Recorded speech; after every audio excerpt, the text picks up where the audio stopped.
Avui escenifiquem una molt bona notícia. Quina és aquesta bona notícia? Doncs que hi ha un sector de la societat que decideix prendre iniciativa, avançar-se, actuar, innovar, oferir-se a les administracions públiques en benefici del bé comú, de l'interès general. Aquesta és la idea. Si nosaltres, com a govern, creiem que els països s'han de gestionar des dels governs, des de les administracions, però d'una manera molt rellevant, des de la iniciativa de la gent, de la societat, de les organitzacions de tota mena, de tot tipus. I per tant vostès prenen la iniciativa i nosaltres recollim aquest guant. Quan més ampli i representatiu sigui aquest Consell, més útil serà per a les administracions que ens sentirem, diguem-ne, directament interpel·lades per als criteris que aquí generen, sobre la base de la confiança i el prestigi. La riquesa es genera a partir de la infraestructura, no fent molta obra pública sense prioritzar de manera plana. Aquest és el tema, perquè després tenim diverses dificultats i tenim infraestructures que tenen una taxa, una TIR, una taxa interna de retorn extraordinàriament baixa i això no ens ho podem permetre. Tenim massa infraestructures que no arriben a temps i que tenen un impacte molt important en el nostre dia a dia i en la capacitat de generar riquesa i oportunitats i llocs de treball al corredor mediterrani. Hi ha una quantitat d'inversió privada en condicions de ser implementada, aturada o fins i tot en risc de desaparèixer perquè el corredor mediterrani no arriba a temps. I per tant, el que necessitem és que les infraestructures que el país necessita les tinguem en el temps que calen. En l'àmbit de carreteres nosaltres, o en l'àmbit ferroviari, tenim un problema amb els sistemes de pagament diferit, que s'han utilitzat en uns termes, soc molt rotund, inadequats, i que en aquests moments ens hipoteca seriosament la possibilitat de fer nova obra pública quan toca fer aquesta obra pública. Hem de posar molt l'èmfasi en la qualitat de l'obra.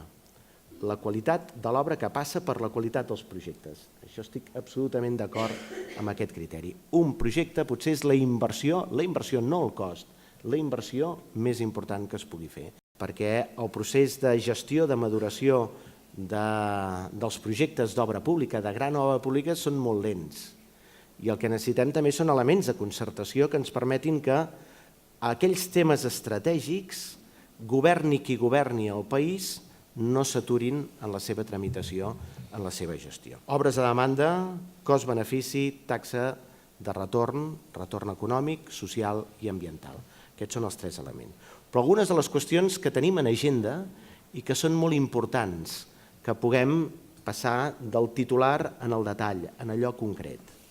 Primer, canvi climàtic i contaminació atmosfèrica, sentit instrumental de les infraestructures, en aquest cas de mobilitat, digitalització de les carreteres, cotxes intel·ligents que parlaran o que han de ser capaços de parlar amb carreteres intel·ligents, amb una conducció global, la regeneració d'aigua, aquest és un nou element que vol dir tancar el cicle, la transició energètica, la intermodalitat, el transport de mercaderies, el transvasament modal, el finançament de la nostra xarxa viària a l'entorn de la vinyeta, fer uns plecs de contractació que ens ajudin justament a subratllar, a emfasitzar la qualitat i situar-nos en el paradigma de l'economia circular.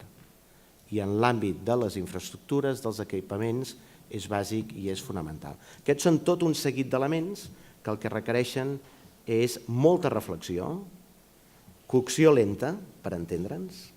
Això no va dels 140 caràcters. Què demanem en el Consell Assessor d'Infraestructures?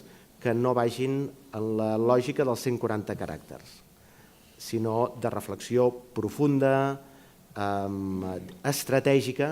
Aquesta és la visió que nosaltres creiem que hauria de tenir aquest Consell Assessor de les Infraestructures.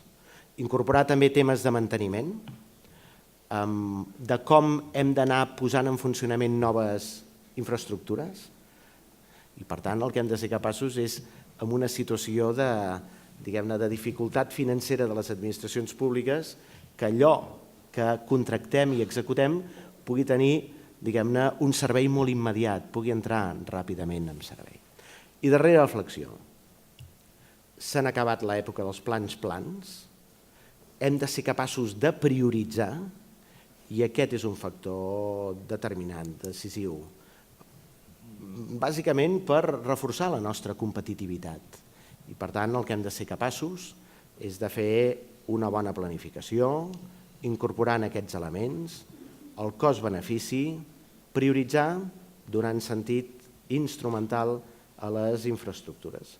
Això és el que demanem en aquest Consell Assessor. Avui neix un embrió potent, però l'objectiu és que es vagi ampliant, que tingui un nivell de representativitat que sigui molt, molt àmplia i a partir d'aquí estic convençut que les diverses administracions públiques veurem en aquest Consell Assessor com l'instrument que ens donarà elements de debat i sobretot arguments sòlids per prendre decisions que el país necessita.